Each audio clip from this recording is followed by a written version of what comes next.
Welcome to TekkyNASekky Computer Support Services. Hi, I'm Jim Carrillo, founder and support specialist. If you have any support or hardware-related problem, please email me at www.TekkyNASekky.webs.com. I'll be doing video blogs here on YouTube about technical solutions, innovations, or just plain history of the modern-day computer. Now today I'm going to be covering the topic, it's not a relay until the logic gates are open. And that's pretty much it. What are relays and logic gates? Well, I bet you didn't know that your computer uses them. In fact, according to Webster's, automation is simply the technique of making an apparatus or process or even a system work on its own without any manual help. So how is the computer automated? Well, as we know, if you use the mouse or the keyboard, output's produced. No need for scrap paper to do calculations, and no need to go to the library to find where a book's located. It's right there at your fingertips. So what's going on? Well, if you go back to the year 1494 in the city of Venice, Italy, you'll find a printing press there called Aldine Press. It was created by Aldus Manutius, and he was a 15th century humanist.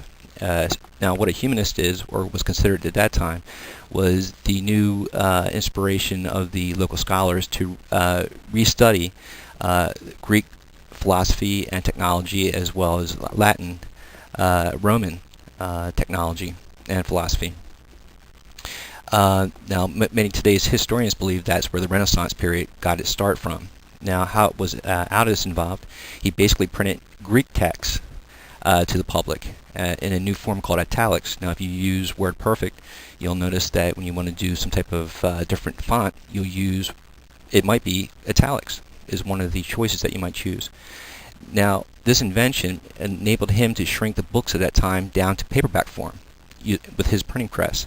And not only that, but he created dictionaries and books on translating Greek so more people could read these texts. Now, the Greeks had many inventions that combined nature and technology, and it's believed that the French hydraulic engineering got its inspiration from that, and the French, which led to the French monarchy to basically use animatronics with hydraulic systems. Now, animatronics, if you've gone to Disney World or amusement parks and you've seen statues come to life and do certain things on their own, it has to do with some form of automation. What the French used at the time was the Greek invention of hydraulic systems. Now, the first invention was called the water organ. This water organ basically pumped water near the pipes where air is flushed out and a musical note is given. In the case of Tivoli in France, or excuse me, in France, it was a waterfall. In ancient Alexandria, a large paddle wheel forced water past the set of pipes and acted like a relay for the air, which gave a musical tone. And this form of automation brought a whole new inspiration to the people of Europe at that time. One particular gentleman was Basile Bouchon, a French silk textile worker in Lyon that created a new draw loom invention in 1725. His father was an organ maker and introduced his son to the carillons at that time.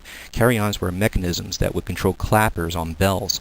Using a turning cylinder with protruding pegs, levers would then be touched in turn, striking particular clappers in that alignment, alleviating the need for manual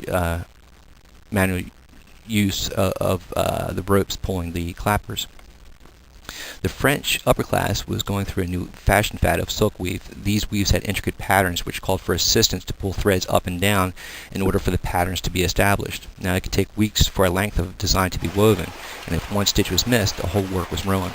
It was very tedious, but Bouchon also noticed that there was a pattern that could be automated, and for the weave patterns to work, hooks had to be pulled through certain threads to reestablish a new pattern, so assistants were assigned this task. It dawned on Bouchon that as the weaves were being performed, if somehow certain hooks were prevented from moving, a new pattern could be done without manual labor. He looked on the clarion as the basis for his invention, and clarions needed a cylindrical spool with pegs. The blacksmiths at that time used a paper pattern on the spool to drill holes for its pegs. Bouchon took that same paper with the holes and lined them up with the hooks on the loom. Hence, the automatic loom was created using a perforated paper with holes, very similar to today's IBM punch cards.